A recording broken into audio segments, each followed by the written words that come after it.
Diqqat qiling, aholiga tezkor xabar.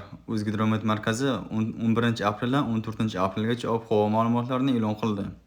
Unga ko'ra, Qoraqalpog'iston Respublikasida hamda Xorazm viloyatida havo o'zgaruvchan bo'ladi. Yog'ingarchilik kutilmaydi. Shamol sharqdan 7-12 metr sekund tezlikda esadi.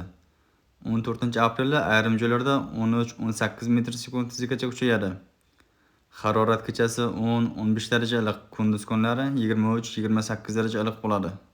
Buxoro va Navoiy viloyatlarida havo o'zgaruvchan bo'ladi, yog'ingarchilik kutilmaydi. Shamol sharqdan 7-12 metr sekund tezlikda esadi. Harorat kechasi 11-dan 13 aprelgacha 10-15 daraja iliq.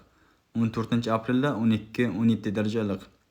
Kunduzi 11-12 aprelda 23-28 daraja iliq. 13 va 14 aprelda 25-30 daraja iliq bo'ladi. Toshkent, Samarqand, Jizzax va Sirdaryo viloyatlarida havo o'zgaruvchan bo'ladi. 11-12 aprelda ayrim joylarda yomg'ir yog'adi, momaqaldiroq bo'ladi. 13 va 14 aprelda yog'ingarchilik kutilmaydi. G'arbiy shamol yo'nalishini o'zgartirib, sharqdan 7-12 metr sekund tezlikda esadi. Harorat kechasi 11-12 aprelda 8-13 daraja iliq, kunduzi 20-25 daraja iliq.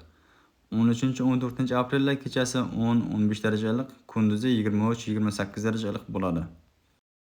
Qashqadaryo va Surxondaryo viloyatlarida havo o'zgaruvchan bo'ladi, yog'ingarchilik kutilmaydi. Faqat 11 va 12 aprelda Qashqadaryo viloyatida ayrim joylarda yomg'ir yog'adi, momaqaldiroq bo'ladi. G'arbiy shamol yo'nalishini o'zgartirib, sharqdan 7-12 metr sekund tezlikda esadi. Harorat kechasi 11 aprelda 8-13 daraja iliq. 12-13 aprelda 10-15 daraja iliq. 14 aprelda 12-17 daraja iliq. Kunduzi 11 va 12 aprelda 23-28 daraja iliq. 13 va 14 aprelda 24-29 daraja iliq bo'ladi. Andijon, Namangan hamda Farg'ona viloyatlarida havo o'zgaruvchan bo'ladi. 11-13 aprelda yomg'ir yog'adi, momaqaldiroq bo'ladi. 13-14 aprelda yog'ingarchilik kutilmaydi.